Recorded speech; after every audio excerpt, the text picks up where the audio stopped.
Majina naitwa Maria Stefano Kamota, ni mwanafunzi wa Mwalimu Nyerere Memorial Academy iliyokuwepo Karume Zanzibar, sehemu ya Unguja.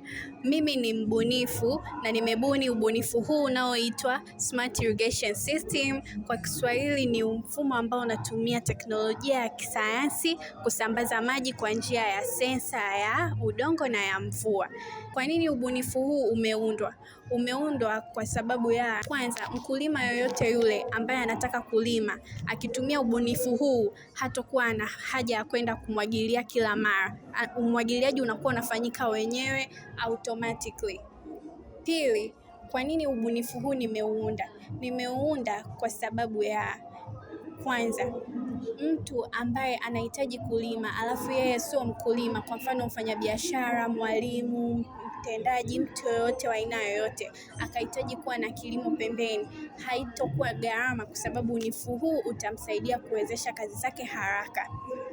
Inafanyaje kazi? Mbele yako ni mfano kama hichi chanzo cha maji. Kwako wewe inaweza ikawa kisima, chemchemi, bwawa au hata tenki kubwa kutokana na mazao yako. Pili, hili ni mfano wa shamba.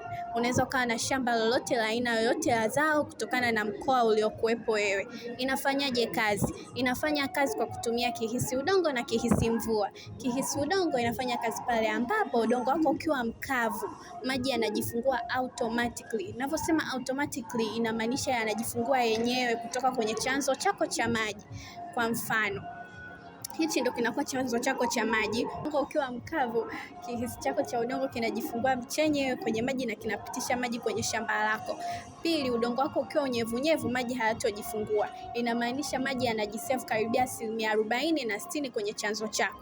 Kwa mfano, pale ambapo mkulima amekuwa amezoea kumwagilia maji asubuhi na jioni, halafu inatokea kipindi yeye hajui kama maji kule chini yapo, yeye anaenda kumwagilia maji, inakuwa inaleta kazoea. Wakulima wengi wanakuwa wanamwagilia maji asubuhi na jioni, lakini kwa mfano yeye akiamka asubuhi akienda akikuta shamba lake ni kavu, hajui kama kule chini maji yapo. Yeye anachokifanya anaenda anachukua ndoo au kifaa chochote kile cha maji anakuja kumwagilia. Mwisho wa siku ile mimea inakuwa inazidiwa na maji na inashindwa kukua vizuri kiafya na kwa wingi. Mfumo huu licha ya kwamba unasaidia mkulima kusevu maji, pia inasaidia mimea kukua kwa wingi na kwa afya zaidi.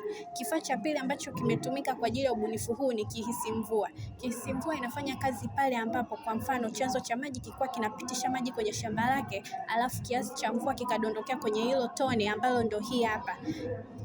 Maji yanajifunga ili kuruhusu mvua ya maji ipokee kwenye shamba lako. Na pili, kihisi mvua inafanya kazi ya kutabiri hali ya hewa. Kutabiri hali ya hewa kama tunavyoona kwenye taarifa ya habari. Taarifa ya habari wanakuwa wanatabiri hali ya hewa ya kesho. Hivyo basi kama mkulima ameshazoea kunyeshea asubuhi na jioni, anaweza kanyeshea asubuhi alafu ikafika mchana ikanyesha mvua kubwa. Hii rain sensor kihisi mvua inafanya kazi ya kutabiri hali ya hewa ili mkulima asije akazidiwa kwenye kumwagilia maji mara mbili na mvua pia ikanyesha kupelekea sababu ya changamoto ya mimea kuzidiwa na maji. Kwa majina naitwa Edward Alex Gaspar, ni mwanafunzi kutoka chuo cha kumbukumbu ya Mwalimu Nyerere campus ya Kivukoni. Nimekuja na mfumo huu unaoitwa Car Accident Detection and Alert System. Ni mfumo unaohusika na utambuzi wa ajali na kutoa taarifa kwa namba zilizowekwa kwenye mfumo, yani emergency number. Namba hizo zinaweza zikawa ni za kituo cha polisi, namba za zimamoto au za mtu binafsi. Mfumo huu unafanyaje kazi? Mfumo huu tumeweka sensa ambazo zinaitwa limited switch mbele na nyuma, ambazo zinahusika na utambuzi wa ajali endapo pale dereva atakapokwenda kugonga sehemu, iwe ni mti au nyumba, kwa kishindo kikubwa, maana yake itadetect kuwa ni ajali, itatoa alarm na pia itatuma SMS, maana yake inatumia normal text. Na pia tumefunga sensa hii inayoitwa accelerometer au gyroscope. Hii ni sensa ambayo inahusika na utambuzi wa ajali endapo pale limited switch tulizofunga mbele na nyuma hazito detect kuwa ni ajali. Pale ambapo gari itapinduka, maana yake ita detect kuwa ni ajali.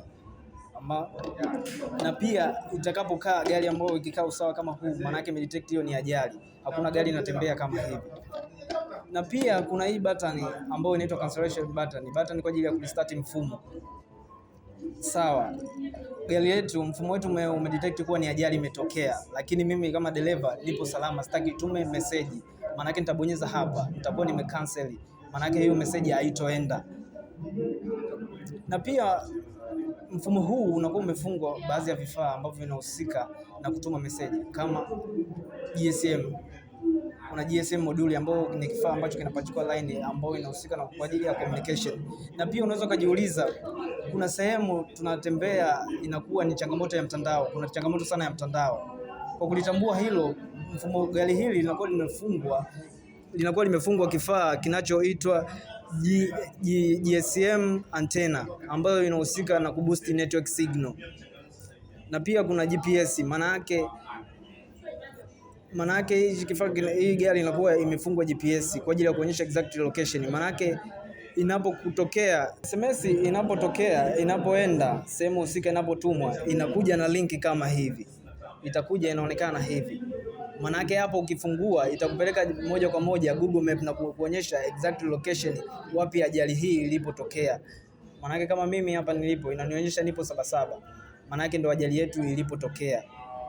Hiyo ndo kazi inavyofanya mfumo huu. Naitwa Fatma Ismail Abdalla, ni mwanafunzi wa chuo cha kumbukumbu cha Mwalimu Nyerere. Nimetengeneza mfumo wa ufuatiliaji matumizi ya maji katika kila kaya kutokana na changamoto niliyoiona kwamba kuna makosa ya kibinadamu yanatokea endapo wasoma mita wanapoenda kusoma mita za maji katika kila kaya. Kwa hiyo changamoto hizo zinatokea kivipi? Binadamu anaweza kaona imetumika maji ni lita 20 katika kaya Mama Ana, lakini yeye akajua amenoti lita 20 lakini kumbe kanoti lita 30 au lita 150. Anaweza akazidisha au kupunguza. Kutokana na changamoto hiyo nimetengeneza mfumo ambao utaweza kutatua changamoto hiyo. Kivipi? Haitamlazimu tena binadamu kwenda direct kwa Mama Ana au kwenda direct kwenye kaya yoyote kusoma mita. Kuna mfumo ambao utakuwa una display ni kiasi gani katika kila kaya wameweza kutumia. Hapa tuna kaya zetu 3, tuna Mzee Kawawa, tuna Mama Ana na tuna Mzee Karume. Kwa hiyo mita ito display kwa Mama Ana kwamba ametumia lita 120, ndicho kitacho display kwenye mfumo wetu. Katika mita namba 2 ndicho kitacho display ametumia lita 120. Na hivyo pia huu mfumo unatusaidia kuweza kuondoa changamoto za kibinadamu, na pia huu mfumo unatusaidia katika kusave muda. Una save muda kivipi? Hainilazimu Mama Ana yeye analeta shida katika kulipa maji, mimi sio lazima niende kumkatia maji. Kupitia sehemu nilipo au ofisini kwangu, kupitia kwenye mfumo wangu ninaweza nikamkatia maji kama hapa tunavyoweza kuona. Tazima na maji pia atakatika. Hizo ndo faida za mfumo wetu. Majina naitwa Osman Aliwanja, ni mwanafunzi wa Mwalimu Nyerere kutoka campus ya Karume ambaye nimesomea kozi ya ICT. Hapa na mfumo wangu huu kwa majina unaitwa Pigad Electricity System. Mfumo huu unakuja kudhibiti matumizi ya umeme majumbani. Kwa mfano sasa hivi tunaona changamoto, watu wengi hununua unit zao za umeme. Kwa mfano ni mimi binafsi nimenunua unit za shilingi 10,000 au 5,000, unit 14, na tuweka ndani ya nyumba yangu. Ndani ya siku 2-3 unakuta unit zinaisha ghafla. Kwa hiyo mfumo huu unakuja unajiwekea wewe kiwango cha matumizi binafsi, unajiwekea kwa siku nitumie unit fulani, then ikiwa umezidisha mfumo utakuwa unazima umeme wako, na baadaye utatakiwa kununua pini zako ili kurestore tena umeme. Kwa mfano sasa hivi hapa tunaona kama hiyo tunavyoona mfumo wetu hapa tumeweka matumizi ya kawaida, maana yake hapa huko katika matumizi tu ya kawaida umeme hautoenda sana. Ikiwa sasa umeme utaenda huku, kutakuwa kuna app yetu, kuna app hapa ambayo inaonyesha matumizi yako yote ya umeme ambayo yanatumika. Ikiwa umezidisha, manake huku itajiloki nyumba yako na huku itaonyesha kama tunavyoona sasa hivi hapa matumizi yanakuwa ya kawaida. Endapo sasa imejiloki, utatakiwa kudownload pini au kununua pini zako ili kurestore nyumba yako irudie tena umeme. Then tutakuja hapa app ambayo itakuwa hii tunatumia app ya kurudisha umeme wetu ili tutumie tena majumbani. Yani nitaingia kwenye app yangu hapa, nitaingia kwenye pin management, then nita generate new pin, nitaweka kiasi changu na nitatia namba ya nyumba yangu, nitapata pin. Nitakuja kwenye mita yangu, baada ya kupata pini zake nitakuja kwenye nyumba yangu hapa na kuzitia hizo pini, umeme ukarudi tena kama kawaida. Na ushiriki wa chuo chetu katika maonyesho haya, kwani kwamba chuo chetu kinachukua umuhimu mkubwa sana maonyesho ya Sabasaba, na kila mwaka tunashiriki kwa nguvu zote na kwa mahali yote. Tunashiriki ili kuwajulisha Watanzania na hasa vijana wetu juu ya shughuli za elimu ambazo chuo chetu zinatoa. Tunazo shughuli za ufundishaji katika programu za shahada ya kwanza, na zile ambazo sio za shahada, lakini na shahada za umahiri. Programu zetu ziko katika sayansi ya jamii, na hivi tunapata nafasi ya kuonyesha Watanzania programu hizo na kwa nini muhimu Watanzania wazifahamu. Lakini pia tunakuwa na nafasi ya kuonyesha mambo ambayo vijana wetu wanaweza kufanya. Tunao vijana wabunifu ambao tunawafundisha kila mwaka, wanafanya bunifu za aina mbalimbali, na hasa katika upande wa tehama. Wanapata fursa ya kuonyesha Watanzania na umma wa biashara ubunifu wao ambao wanaweza ukaleta matokeo makubwa katika biashara na katika shughuli za uzalishaji.